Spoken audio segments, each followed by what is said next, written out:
Hey everyone, and welcome back to The Explainer. I am absolutely thrilled to have you here with us today. As an expert healthcare revenue cycle management trainer, I'm super excited to launch right into part 4 of our professional RCM mastery course. Look, today we're tackling one of the most vital but honestly most misunderstood parts of being an accounts receivable associate. We're talking about the pre-call analysis and preparation checklist. If you're looking to seriously boost your productivity, cut down on the daily frustration, and just drastically increase those collection rates, well, you are in exactly the right place.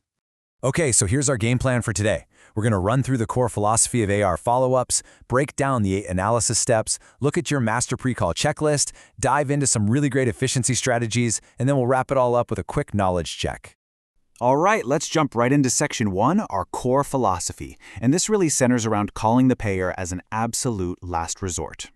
You know, a lot of people think that working in accounts receivable just means being glued to the phone, dialing nonstop for 8 straight hours. But that actually couldn't be further from the truth. What's truly fascinating is this single mind-blowing number right here. Nearly 70% of outstanding claims can be resolved without ever actually calling the payer. Think about that for a second. Just by properly using your billing system, your portal tools, and carefully reading the explanation of benefits, the EOBs, you can solve the vast majority of your accounts right from your keyboard. Your ultimate goal is account resolution, right? The phone is just one tool to get there, definitely not your default setting. So the crucial takeaway here, and really our golden rule in revenue cycle management, is to view those outbound calls strictly as a final option. Literally, do not pick up that phone to call unless there is a real, undeniable need. You only call the payer after every other analytical measure is totally exhausted. If you absolutely cannot find the mailing address, the electronic payer ID, the timely filing limit, or the eligibility details through your billing system, your previous notes, or the clearinghouse portals, okay, then and only then do you pick up the phone. Moving right along to section 2, the 8 analysis steps. This is your pre-call methodology. So let's see how all this builds into an exact logical sequence you've got to follow before you even think about dialing. This is your 8-step framework, and it's like a giant puzzle. First, you handle the absolute basics. Step 1, check that account balance. Step 2, check the age of the account for timely filing. Step 3, verify those payer details. Once that's done, you look backward. Step 4 is reviewing any old notes. Step 5 is checking the bill type. And Step 6 is hunting for alternate resolutions, like those EOBs we talked about. Finally, you prepare for action. Step 7 is defining your exact, specific call objective, why are you calling. And Step 8, review the patient history for any hidden clues. Okay, section 3, the master pre-call checklist. These are the absolute prerequisites for the call.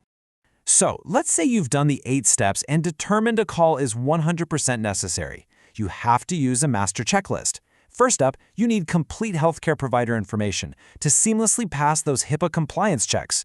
You need the provider name, their tax ID, both physical and lockbox addresses, their specific PIN, their NPI, that's the National Provider Identifier, and their specialty. Having this information instantly ready establishes your credibility right out of the gate and gets you through security checks without skipping a beat.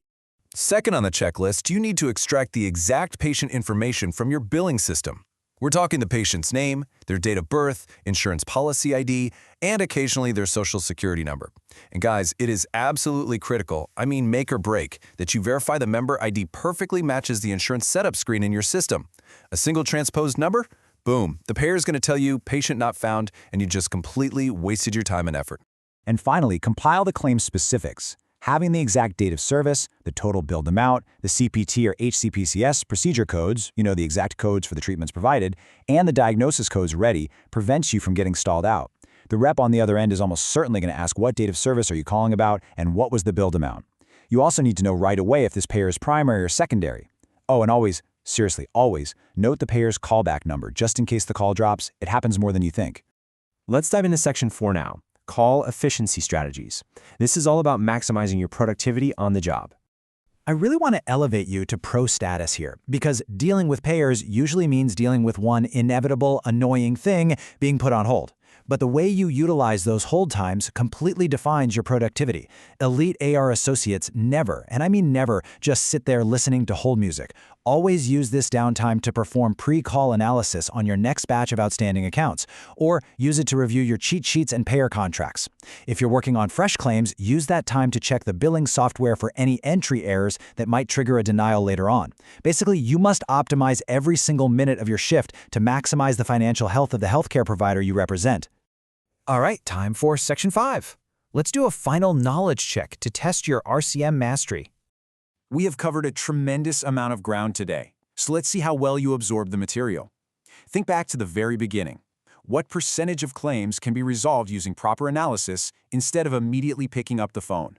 If you guessed C, 70%, you hit the nail right on the head. This stat perfectly proves why thorough analysis always comes before dialing. If you start your day by just blindly dialing down a list, you are working way too hard and way too inefficiently.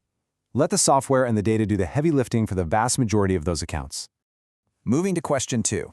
This one tests the ultimate mantra of this entire explainer when it comes to outbound calls. What is our golden rule? Is it to call the payer immediately, avoid the phone unless absolutely necessary, call the patient first, or just escalate everything?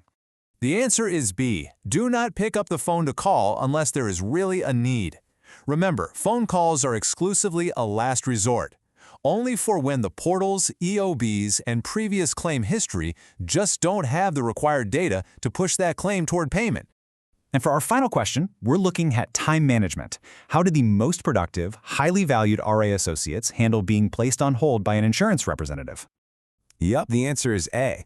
You've got to optimize every second of downtime to prepare for your next workflow. By performing pre-call analysis on other accounts while you're on hold, you are effectively working 2 claims at exactly the same time. Fantastic job if you got all 3 of those right. That is exactly how you clear your work orders faster and shrink those outstanding AR days. And that brings us to the end of today's training. You now have the exact step-by-step blueprint to perform a thorough pre-call analysis. I really encourage you to start applying this checklist to your workflow today. But before you log off, I want to leave you with this thought. Think about your last week. How many hours did you waste sitting on the phone, listening to awful hold music, when the issue could have been solved with just a few clicks in your portal? Let's reclaim that time. Share and subscribe for free courses on Decode Healthcare with Harshal.